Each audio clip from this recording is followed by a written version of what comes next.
one huge thing I think that we're going to see play out over the next year is more and more businesses using agents. So I think right now, the way it stands, we have a lot of people who have, they've gone like, they've just dove in, right? They're using Codex, they're using Claude Code, they're building workflows.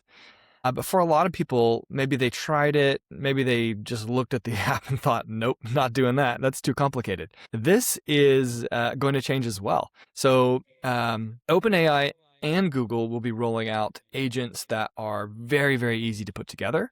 Google is rolling theirs out this summer. I believe there's like a research preview, or no, that's OpenAI. They have some plans now that may be able to test them. I'm not sure, but this summer is when they're going to be rolling out search agents.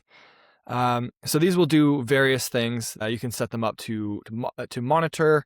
We've already been talking about how we could use these. We built a workflow that monitors for media mentions for clients and that kind of thing. So this, what do we spend a couple months building this, right? So this could be humongous for companies that can all of a sudden put together quick agents that monitor reviews, monitor what their competitors are doing, the conversations that are going on in forums like Reddit. So this will be, if you've been sitting on the sidelines saying like, I don't know how to build these kind of workflows, Google's going to make it easy for you. ChatGPT is going to be doing the same. So they have their agents in their business plan and enterprise plan already. And I looked at starting with this, but we had to switch the plan type. It's usage based as well, so that means it doesn't it's outside of your plan. You have to pay for the usage that it has. But if you if you're wanting to start building agents, I think that this is going to be the perfect time. So for us, we've really enjoyed diving into this, right? Like it's been a huge learning experience. And I think that's the only way we would have wanted it. We wanted to learn how to build these things. So we've built some really amazing agents and workflows. I wouldn't call many of the things we've done quite agents. We're sort of on that path, but there's still more human intervention. So I would say if we're categorizing this, like the difference between maybe like a workflow and an agent.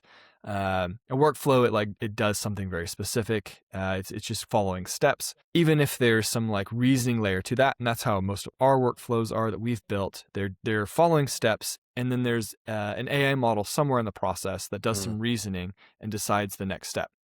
But with the agents, it'll work a little bit different in that it has a really long context window. It can go out and do things for a while. It's not like it can go out just for, if you're vibe coding, everything comes back to you within at least an hour, usually much, much faster than that.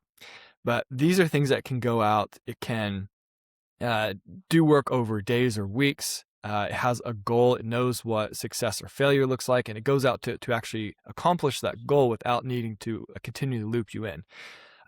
So I think this is going to be, once this becomes available on all plans, and you can go ahead and get started with this on the business plan, but this will be very big. A couple ideas that I think could be, complete game changers for local businesses. One, onboarding agent. So think about when you do onboarding, we've optimized this process quite a bit for ourselves, but there's a lot that goes on there, right? Did they submit all the right documents, answering those follow-up questions? There's a lot of human in the loop.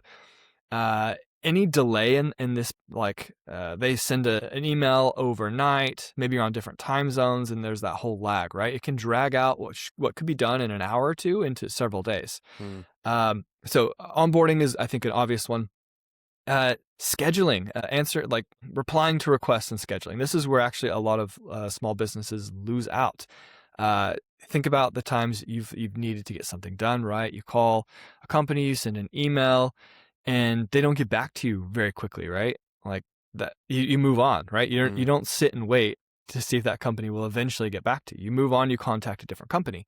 And the companies that typically win that business are the ones who can respond quickly. And in the past, that's always been, there's got to be somebody dedicated to that role.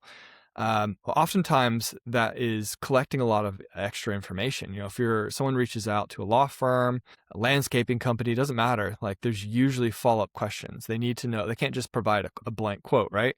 What all is involved? So there's a lot of just collecting of information. It's a perfect situation for an agent.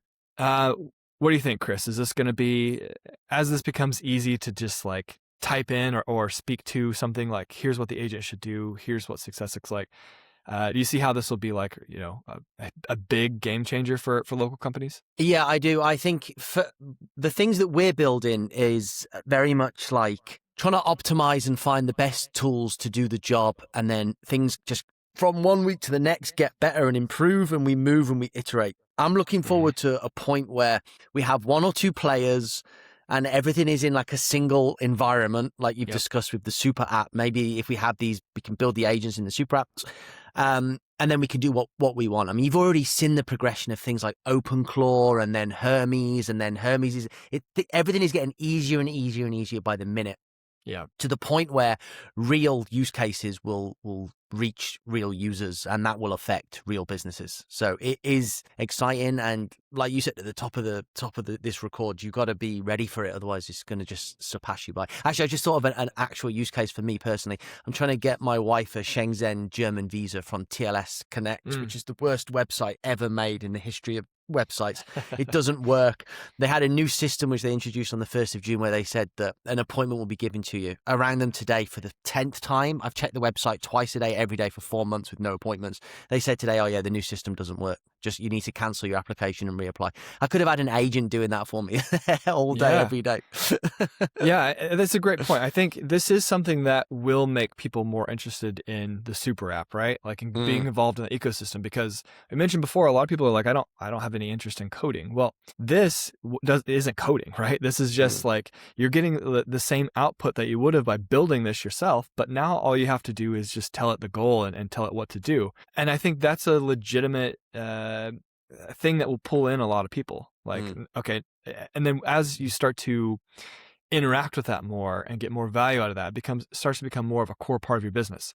And like you just said, there's actual use cases for using agents just for personal reasons, right? Maybe it's to monitor your email, keep track of your kids' school schedules or whatever they need. Like our daughter goes to school in Portuguese, so we get these messages, and they could come in at like 11 p.m. at night of like, oh, tomorrow they need this for school, and so there's a lot of yeah, and I'm like translating in bed. Oh my god.